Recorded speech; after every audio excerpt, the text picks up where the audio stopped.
This Tuesday, Austin voters will head to the polls to vote on a $1 billion bond proposition for Austin Independent School District. The money will be used to renovate or build 16 campuses, according to the district's facility master plan.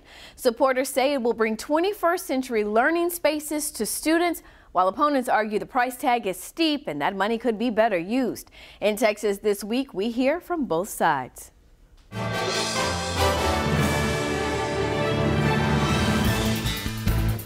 Joining us for today's discussion on the Austin Independent School District bond proposition are AISD board member Cindy Anderson and Travis County Taxpayers Union analyst Roger Falk. Thank you both for joining us today. Ms. Anderson, we will begin with you. Briefly tell us why you believe voters should be supporting this bond proposition. Austin ISD has 130 campuses. The average age is 46 years old. And the way that we teach and kids learn has actually evolved over the years. And many of our facilities are in need of major modernizations and upgrades.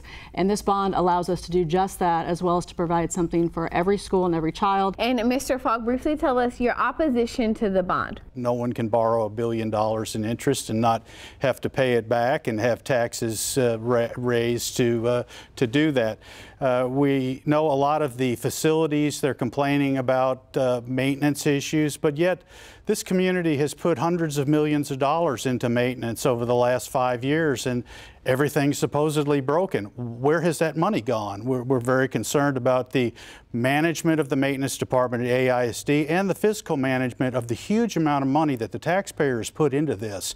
It's troubling that we've put literally $100,000 average per school per month over the last 5 years when you include the bond out of 2013. This is troubling, and it looks like incompetence on the part of AISD, so we say you must vote no. The overall thing that stands out to a lot of homeowners is the price tag. Mr. Falk, why do you feel like $1 billion is too steep? Certainly the district needs to be funded and funded properly, and there are needs in the district. Doss Hill, Murchison, Blazer are all schools that are suffering from overcrowding currently and are projected through the demographics to be growing their student populations, and we've got to take care of those schools. But a lot of this spending goes to things that aren't their wants, not needs, and we need to focus on the needs. Your response, Ms. Anderson, to the need for $1 billion. It is a big price tag. First of all, our deferred maintenance needs today are $4 billion. And those are things that when they're not fixed today, the problems become exacerbated over time. He referenced the 2013 bond, and two of the propositions that failed were solutions for a lot of the overcrowded schools. Because those two propositions failed, those items have not been fixed since then. So those problems are significantly worse 4 or 5 years later today. Now, I understand that $1 billion is an absolute lot of money, but at the same time, I think it's unfair to talk about fiscal irresponsibility when you look at our financial transparency ratings and our debt service ratings. We have the highest possible ratings that anybody can be awarded. And it's really important for us to recognize that, even though he quotes the figure of $100,000 per month per school, the cost of replacing a roof or an HVAC system is often $3 million for one facility. So $100,000 does not get you very far. And one of the things that we found in some of the severe facility condition assessments for the major modernization projects are the fact that it's going to cost more to repair these schools, or 75 as much to repair as it is to replace. And when we replace, we achieve savings on utilities, we achieve far more efficiency, and it also lets us to design schools for the programs we teach today, instead of what we've had to do in the past, which is really retrofit those schools. This bond would be funded without increasing the tax rate. Yes. A lot of supporters see that as a very strong reason to vote for this bond. Talk to me about exactly how that's going to work. Taxes go up or down also based on appraisals. It's not just about tax rate increases. So your taxes will still go up or down based on your appraisal value, irrespective of this bond itself.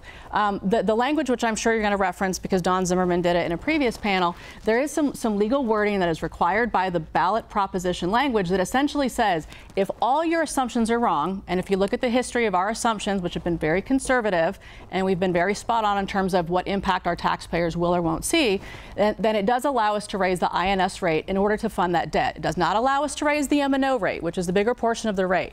So we're being very conservative in those assumptions.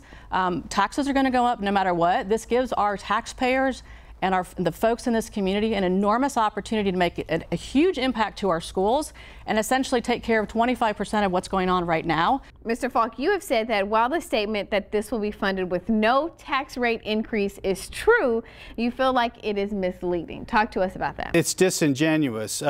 Cindy mentioned that your taxes are going to go up because of appraisals, but actually the tax rate should be adjusted. If appraisals go up, the tax rate should go down.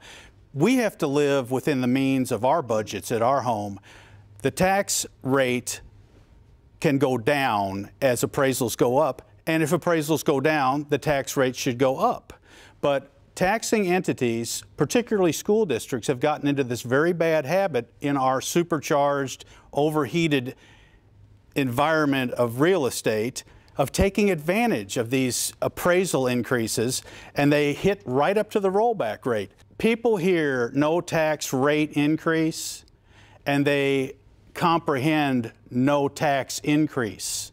And I think this is very cleverly worded, but it is very misleading to the public. When Texas This Week continues, we discuss what would happen if the bond doesn't pass.